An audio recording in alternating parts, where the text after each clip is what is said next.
晚上好，这一张影像作品是一个很有张力的作品。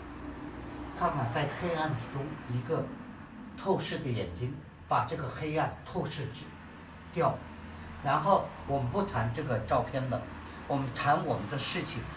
我希望大家关注我们东突厥斯坦、维吾尔斯坦或者其他名字也好，我们300万、400万同胞被关押在集中营，被虐待，被受到惨无人道的种族灭绝。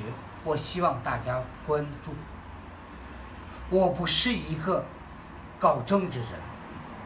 中华人民共和国，所谓你们的汉族、华夏民族，对不起，我真的看不起你们了，你们就是一个恶心的民族，真的。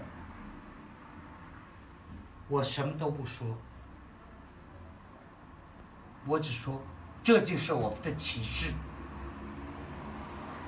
这就是我们的旗帜，这就是我们的旗帜。我们在国外多少年，我们从来没有打过华人，但是你们在我们的国家，为什么镇压？为什么叫那些孤儿不能和父母团聚？